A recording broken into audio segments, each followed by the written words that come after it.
My entire career, you know, was just, WCW was a Cinderella career. I mean, no one would ever believed I was the anomaly. I was not supposed to happen, but it did.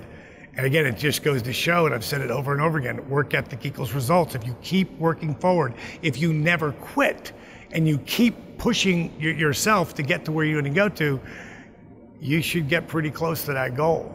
And for me, WCW, when I look back at my fondest moments, it would definitely been Randy Savage, the feud I had with Randy. Randy picked me to work with. I didn't pick him. You know, in our world at that time, Randy Savage and Hulk Hogan were the two top guys in the world. And Randy picked whether you were gonna win or lose. And I'll never forget the first night, right before the first pay-per-view, Arn Anderson walked in the back, and we're the main event, and he said, "Randy, what do you want to do tonight?" And he was putting on his boots, and so was I. We were just at the end getting dressed, ready to go. I was ready to stretch out and stuff, and he goes, "Well, I think I want to take the diamond cutter." And Arn almost fell over. And I was, wow. And Arn looks at me and goes, "Well, Diamond, you realize what an honor this is?" Yeah. Yeah, I do. So we went out there and we had a hell of a match. I'll never forget, we were in Florence, South Carolina. It was only 11,000 person arena, but it was at least 12,000 there. You couldn't breathe. I mean, it was like that steam that came over the ring and stuff. It's something I would have loved if had film, because the crowd was so hot. It didn't matter what you did, they exploded. And our feud was so hot. No one had seen us do anything.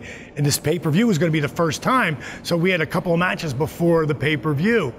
And Randy was really feeling the crowd out.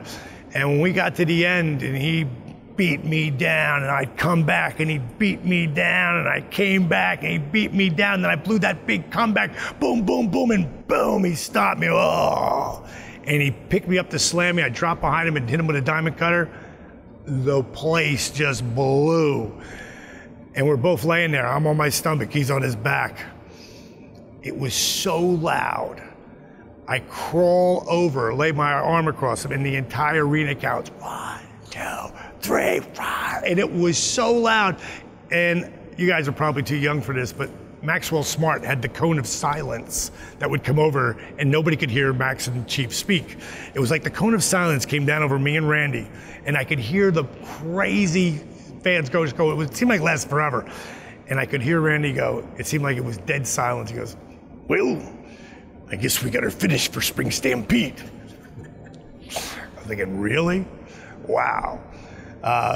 The feud I had with him was amazing. We beat the hell out of each other because that's the way he was. So if you didn't, he didn't respect you. People would come up to me all the time. I go, "I know wrestling's wrestling, but you and Savage, you really hated each other." I loved Randy Savage. I never tell those guys that because they're so convinced I hated him. But you know, when he died, man, you know, it took me back that day. I left him a really good tribute. If you ever get a chance to see that, just hit Diamond Dallas Page, tribute to Randy Savage. Powerful. Thanks for watching this video on Beliefnet, guys. I'm Diamond Dallas Page, and if you want to know anything about what I'm doing, you can go to DDPYoga.com or TeamDDPYoga.com. See ya. Bye.